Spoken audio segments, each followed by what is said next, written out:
chômeurs.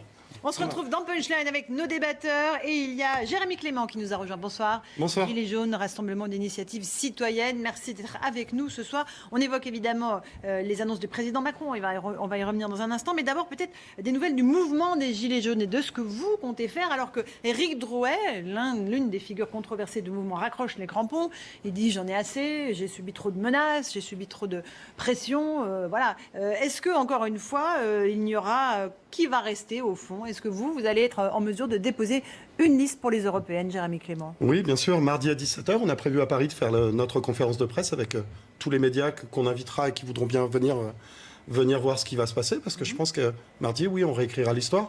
On va avoir une liste citoyenne, issue de citoyens venus du bas, qui sont ou informés ou sont en cours d'information pour pouvoir rentrer sur le champ politique et faire le travail qu'on attend de la part de nos élus en place, c'est-à-dire plus de représentativité, plus de transparence, rendre des comptes en permanence, faire preuve d'empathie, mais pour les riches, mais comme pour les pauvres, en essayant d'être le plus neutre possible et faire en sorte d'avoir un équilibre qui puisse correspondre à ce que les citoyens, notamment les Gilets jaunes, veulent. Qui va incarner cette liste? Est-ce que vous allez l'incarner, Jérémy Clément? Oui. Ce sera vous la tête de liste? Oui. D'accord, vous êtes prêt au combat des européennes? Non. Et, voilà. Mais vous le savez que ça va être compliqué. Bien sûr que ça va être compliqué et d'ici à mardi, il peut encore se passer des choses, même si on a les attestations pour tout ce qui est tractation, affiches et autres, on a l'argent, on a la liste complète avec la parité, on a des gens qui sont ou informés ou très motivés pour pouvoir rendre le rôle d'un élu, d'un fonctionnaire d'État, un vrai salarié du peuple. Et on a des gens qui vont oublier leurs convictions, moi y compris, en travaillant pour les citoyens et en concertant tout le monde.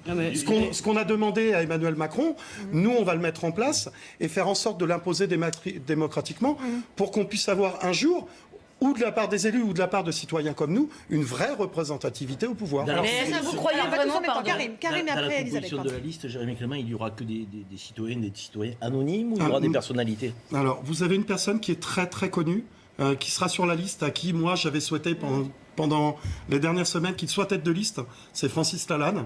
Il sera sur votre liste. Il sera sur la liste, il a refusé d'être tête de liste parce que il craint que ce côté génie, ce côté chanteur, ce côté acteur, ce côté artiste puisse nuire à ce mouvement citoyen. Nous, on a essayé de le convaincre que non. Lui en est persuadé.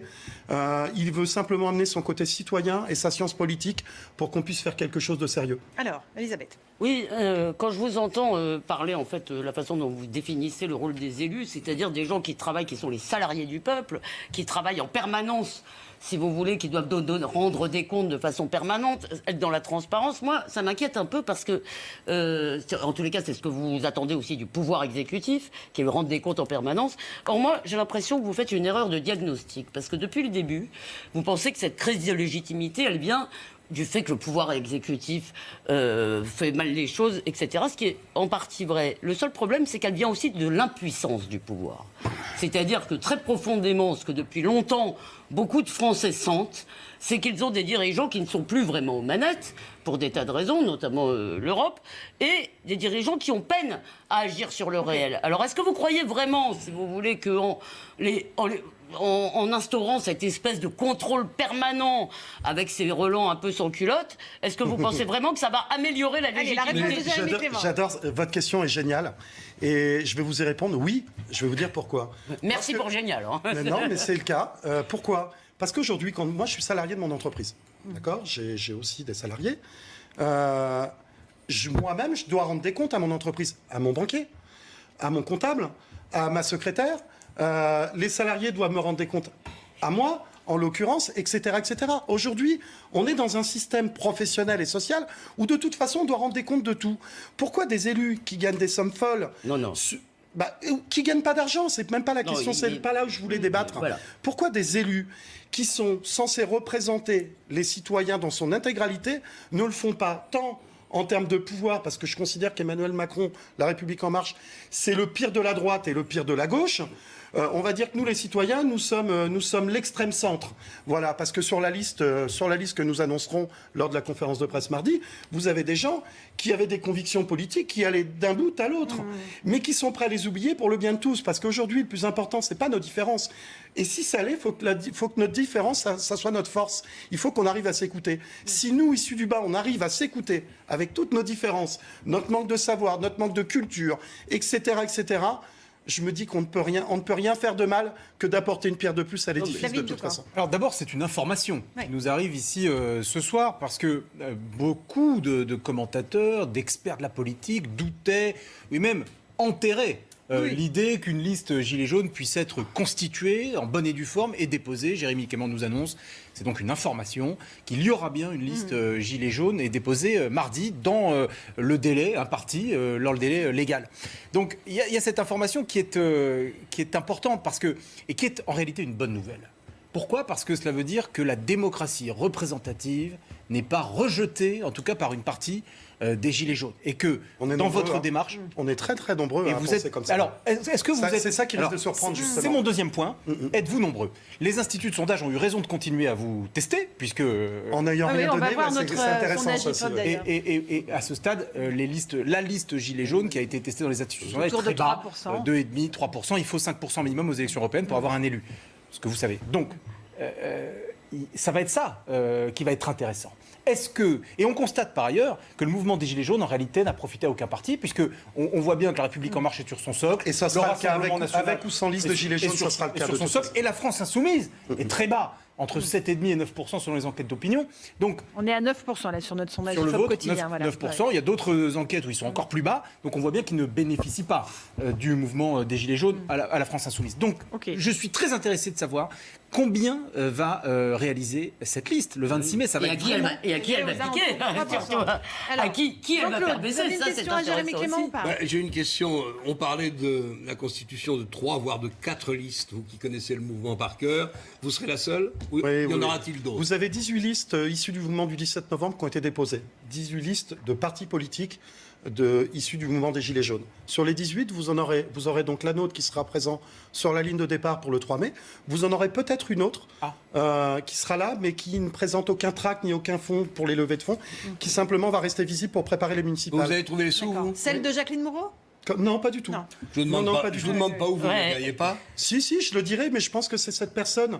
Je pense que les personnes qui ont amené l'argent le diront elles-mêmes. En l'occurrence, on est passé par les relations de Francis Lalanne. D'accord. C'est grâce à lui qu'on arrive à matérialiser toutes les actions. Excusez-moi, mais vous avez parlé tout à l'heure, vous avez dit on est riche de nos différences. En réalité, ce qu'on a quand même vu depuis le début de ce mouvement, c'est pas tellement ça, c'est plutôt une très grande réticence à la différence idéologique. C'est-à-dire le désaccord devient quasiment un casus belli.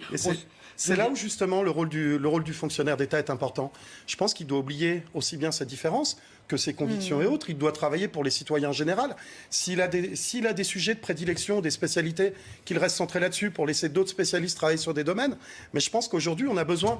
Je veux dire, moi, demain... c'est pas un fonctionnaire, quand même. Il y a une petite différence. J'ai eu plusieurs députés en face qui m'ont dit que si, c'était une fonction. Est-ce qu'il y a beaucoup de pression sur vos épaules? Parce qu'on va revoir les photos de tous ceux qui ont incarné ce mouvement des Gilets jaunes depuis le début.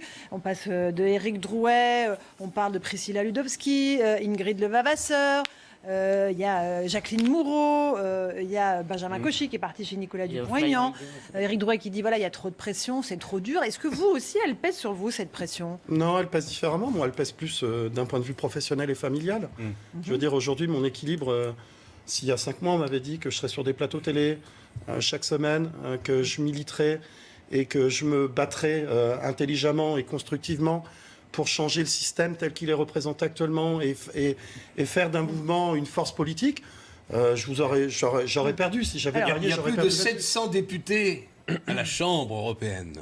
Seuls, même si vous avez quelques élus, vous n'allez pas peser lourd. Alors, il y a des Avec qui y avez-vous déjà réfléchi? Avec qui vous sentez-vous le plus proche pour éventuellement passer des accords? Parce que si vous êtes seul... Mais des accords, je pense qu'on en passera. Nous, on est très proches. Pour ma part, je suis très proche des écologistes. D'accord? Donc, Julien Baouyou, j'ai eu l'occasion de le rencontrer plusieurs fois. Si on a besoin de renforcer des points, que ce soit sur l'écologie ou sur le pouvoir d'achat, ou sur l'information qui va s'y passer à l'Europe. Moi, je me vois très bien pouvoir... Après, ce mouvement est né de tellement de différences, c'est tellement éclectique que j'ai envie de dire que pour tous les gens de bonne volonté qui veulent essayer de faire de ce monde, alors c'est un peu naïf, mais un monde meilleur, tout le monde est les bienvenus. Aujourd'hui, les portes sont fermées à personne, c'est ça le plus important. J'aimerais que, juste, je vous passe la parole après. Vous parlez évidemment de ce mouvement des Gilets jaunes. On va écouter ce qu'a dit Gérard Larcher. Hier, il était en meeting avec Laurent Wauquiez. Pour lui, ce mouvement des Gilets jaunes est disqualifié. Génial. Quelques irréductibles gilets jaunes entre ultra-jaune et ultra-gauche, qui pensent toujours être l'expression du peuple, confondant la soi-disant légitimité des réseaux sociaux avec la légitimité des urnes. La dernière séquence, policiers, suicidez-vous, a définitivement disqualifié, à mes yeux, et je ne doute pas à vos yeux, ce mouvement. Jérémy Clément, qu'est-ce que vous lui répondez à Gérard Larcher? Je pense que c'est déplorable. C'est dommage après de montrer... c'est déplorable. Je veux dire, si qu'est-ce qui est déplorable? Le suicidez-vous ou ce que dit Gérard Larcher? Les deux. En l'occurrence, le suicidez-vous en numéro 1, parce que ça, ce ne sont que des mots qui ne pèsent peu dans la balance. Dire à des policiers qui sont des citoyens, qui sont comme nous, suicidez-vous, je veux dire, dans quel monde on va? À un moment donné, moi, je ne suis pas descendu dans la rue. Cher ami, je suis pas descendu dans la rue.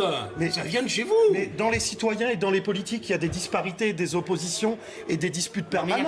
Vous êtes d'accord? Attendez, laissez-le répondre. Alors, je ne vois pas l'intérêt demain. Après, on peut en débattre avec grand plaisir. Ce que je voudrais pas, c'est qu'en débattant sur ce sujet, où on n'y mettra pas d'équilibre, parce que je suis d'accord avec vous sur le fait que ça ne doit pas arriver, on ne débatte pas aussi sur les autres sujets qui sont exactement... D'accord, mais on a quand même envie, parce que quand même... vous avez raison sur le fait que le gouvernement a un peu poussé fort ce bouchon-là, c'est-à-dire à essayer de réduire... Non, on n'en est même plus là, de toute façon. Attendez, à essayer de réduire les gilets jaunes simplement aux violences ou aux dérapages de divers ordres. Simplement, ça n'était pas complètement... Ça n'est pas non plus juste des petits épiphénomènes montés en épingle. On a tous entendu... assister, si vous voulez, à des choses, et sur les lives Facebook, sur les réseaux sociaux, moi, si vous voulez, il y avait des... on les a aussi beaucoup regardés, et surtout, il y a des gens, moi, il y a un article là-dessus dans le débat d'un journaliste de France Culture très intéressant, il est allé regarder, alors il parle aussi de la façon dont fonctionnent les algorithmes, mais c'est pas ça, c'est quand même, si vous voulez, il y a aussi une tonalité parfois qui est problématique. Alors, Jérémy Clément. Non, mais il faut que vous me répondiez là d'abord. Oui, Jérémy Clément. Ah pardon. C'est bien lui. Il y avait une question? Il y a une tonalité qui est problématique quand même. Qu'est-ce que vous en pensez? Mais cette tonalité, elle ressemble justement à toutes ces différences. Je veux dire, vous avez des gens qui disent Macron démission et d'autres qui disent on veut les remplacer par des élus, des citoyens ou des politiques qui tiennent la route et qui vont s'occuper de leurs prochains. Voilà ce qu'on veut. On veut pouvoir être fiers de nos élus. C'est ce que veut le peuple. Le peuple, il veut quoi en numéro 1? Le pouvoir d'achat. Il veut pouvoir vivre de son travail ou avoir des solutions ou être fier de se lever le matin. Ça passera par différentes réformes qui iront dans le sens des gilets jaunes, dans le sens des citoyens, mais aussi à contresens. Parce que pour arriver à quelque chose, un équilibre, il y a des choses à faire, mais il y aura aussi des sacrifices. Pas de problème. Le problème, c'est quoi? C'est que depuis le mois de décembre, on ne nous annonce que des mesurettes ou des sacrifices qui sont unilatérales. À un moment donné, il faut aussi se poser les bonnes questions. Clément Viktorovitch. Moi, en fait, j'aurais une question pour Jérémy Clément que je vais expliciter, mais une question simple, c'est quelle sera la ligne politique de cette liste Gilets jaunes? J'explique. Les Gilets jaunes, jusqu'à présent, étaient un mouvement social. Un mouvement social et un mouvement politique sont deux choses très différentes. Un mouvement social, il se définit avant tout par une protestation. Un mouvement politique doit se définir avant tout par une ligne politique, c'est-à-dire des propositions. Et là, quand je vous écoute, Jérémy Clément, j'entends ce qui est une fiction politique, la fiction du consensus au sein du peuple. Le peuple serait un groupe unique, doué de bon sens, qui saurait ce qui est bon pour lui et qui voudrait marcher dans la seule direction. Mais ça, c'est une fiction, c'est anti-politique. La définition de la politique, c'est le royaume du désaccord. Si on a besoin de politique, si on a besoin... Je peux vous assurer qu'on est sur le désaccord. Mais c'est faire émerger l'intérêt général du désaccord. Attendez, je vais juste au bout de mon raisonnement. Si on a besoin d'élections, c'est précisément pour trancher des désaccords. Et la beauté, ce qui nous passionne dans la politique, c'est qu'on a le droit de penser tout et son contraire. C'est qu'il n'y a pas de bonnes réponses et de mauvaises réponses. Il y a simplement des opinions différentes, des valeurs différentes. Et donc, comment ferez-vous quand vous devrez prendre position sur des questions qui sont par nature controversées. Vous dites on veut redonner du pouvoir d'achat. Effectivement, tout le monde, je pense, se retrouvera là-dessus. Mais comment vous faites? Est-ce que vous le faites en baissant les impôts sur tous les Français, principalement les classes moyennes, au risque d'avoir des perditions de services publics? Ou est-ce que vous le faites en allant chercher l'argent dans nos concitoyens les plus favorisés ou les grandes capitalisations? Voilà un débat. Il n'y a pas de bonne et de mauvaise réponse. Il y a des convictions différentes. Et sur tous ces sujets... Non, c'est pas vrai, Jean-Claude. Il y a simplement des options, des opinions et des valeurs différentes. Il faut accepter. C'est la définition de la politique. Comment ferez-vous sur tous ces points? Et moi, je suis très inquiet. Ou bonnes ou mauvaises, mais j'ai des réponses. Je suis un peu inquiet parce que j'ai l'impression que vous vous réfugiez derrière une fiction d'un peuple consensuel et que quand il va falloir commencer à faire des propositions, ça va être plus compliqué. Je suis ravi que vous soyez inquiet parce que ça veut dire que vous êtes impliqué dans tout ça aussi. Donc nous aussi, on est inquiets. On débarque. On n'est pas sur la planète Mars et qu'il y a de bonnes et de mauvaises réponses aux questions que se pose le pays. Vous proposez quoi sinon? De laisser les gens dans la rue tous les samedis en attendant que le pouvoir d'achat augmente pour qu'ils manifestent du lundi au dimanche? Parce qu'aujourd'hui, si on a du monde que les samedis, il a déjà un peu augmenté, je crois. On peut tout décortiquer, M. Dacier. Je vous assure que c'est pas terrible. Je ne veux pas rentrer dans le débat avec vous parce qu'on n'en sortirait pas, à mon avis. On va voir, si vous êtes élu, ce que vous nous ferez. Ce qui est loin d'être fait encore. Dans votre cœur, vous espérez combien de voix en pourcentage? 1%, 2%? Vous me provoquez là. Vous m'arrêtez? 3%, 4%, 5%? Non, je pense un peu plus. Oui, je pense un peu plus. C'est-à-dire? Je pense qu'on fera entre 7 et 10%. D'accord. Karim Zerbi. Merci. Ça, moi, contrairement à Clément, je ne suis pas inquiet. Parce que c'est le contraire qui m'aurait inquiété. Il est de bonne humeur aujourd'hui. Non, je vais essayer de t'expliquer pourquoi, et d'expliquer pourquoi, mais c'est le contraire qui m'aurait inquiété. C'est que de la contestation ne débouche pas la volonté de l'engagement. Ça m'aurait inquiété. Or là, je trouve que ce qui se passe est plutôt sain et très bon. Parce que l'alternative, j'allais dire, à la contestation, au chaos, à la violence, qu'on a pu voir et qu'on peut voir les samedis, ça reste quand même l'engagement politique. Qu'on le veuille ou non, ça reste un engagement politique au sens noble du terme, avec les aspirations de chacun. Mais pourquoi je trouve que c'est bien et que c'est sain, malgré effectivement le côté un peu idéaliste, là tu as raison, qui est défendu et qui est porté. Pourquoi? Parce que c'est par l'engagement politique que ces femmes et ces hommes, que je respecte, et qui ont une légitimité dans leurs revendications aujourd'hui, se rendront compte combien l'action politique est complexe et que ça n'est pas simple. Et ça, c'est bien que de l'engagement, de la contestation, on passe à l'engagement et on passe à la prise de conscience que les choses ne se font pas avec un claquement de doigts. En revanche, je pense qu'il y a des solutions pour faire en sorte que les Françaises et les Français souffrent moins, vivent mieux. Donc je partage cette aspiration-là, cette volonté-là. Et la question qui se pose à vous, c'est est-ce que vous allez être capable de faire de la politique dans la durée ou est-ce que ça va être one shot? Parce que la politique, elle n'a de sens que si on s'inscrit dans la durée, pour faire bouger les lignes, pour faire passer ses idées, pour convaincre, pour mobiliser, donc pour faire en sorte que les femmes et les hommes de notre pays vous suivent.